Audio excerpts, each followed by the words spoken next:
नमस्कार। प्रस्तुत है आज का चिंतन।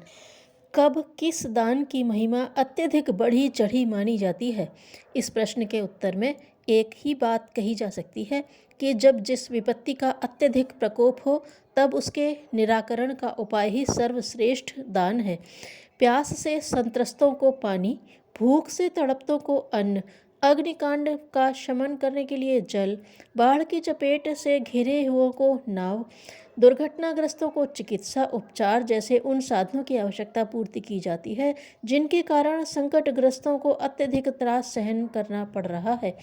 वर्तमान समय में आस्था संकट के रूप में दुर्भिक्ष जन जन के ऊपर प्रेत पिशाच की तरह चढ़ा हुआ है।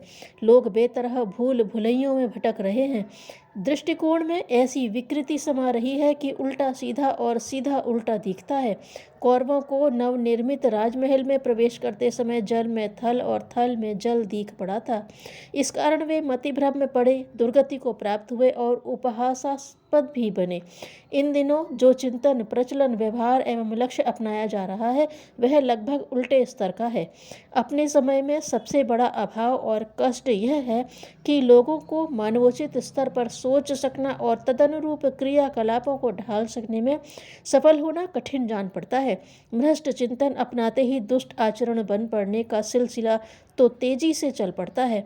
यही सामाजिक विकृतियों की उद्गम स्थली है, जहाँ उभरने वाला प्रवाह अपने प्रभाव क्षेत्र में कीचड़ ही कीचड़ भरता है। पाचन तंत्र खराब हो जाने पर बढ़ती हुई विषाक्तता असंख्य प्रकार के रोगों को उत्पन्न करने लगती है। ठीक इसी प्रकार विकृत चिंतन की अंधड़ उमड़ पड़ने पर आंखों में धूल भर जाती है और यथार्थता को सही रीति से देख पाना कठिन हो जाता है। क्रियाएं अपने आप नहीं बन पड़ती, उनके पीछे आकांक्षाओं, मान्यताओं एवं विचारधाराओं का गहरा पुट रहता है। शरीर मन का वाहन है, उसे वही करना पड़ता है जिसके लिए मन रूपी संचालक उसे निर्देश देता है और दबाव डालता है। दृश्यमान अनाचार के पीछे भौतिक दुश्चिंतन ही अपनी समग्र भूमिका निभाता है। कठपुतली को बाजीगर के इशारे पर ही तो नाचना पड़ता है। सुधार का उपचार करना हो तो एक ही उपाय अपनाना पड़ेगा कि कुविचारों के प्रभाव को मोड़ा और उसकी दिशाधारा को सदुद्देश्यों के साथ जोड़ा जाए। यदि हम मनुष्य के मूल रूप के बारे में विचार करें तो ज्ञात होगा कि मनुष्य जैसा कि उसे माना जाता है वह उठा हुआ पशु है। भ्रमपूर्ण प्रतीत होगा, भले ही आज उसकी स्थिति इससे और भी दयनीय हो गई हो, जिससे उसे विकसित पशु तो क्या, बुद्धिहीन पशु कहने में भी संकोच नहीं किया जाता। पर यह मान्यता नितांत भ्रमपूर्ण है।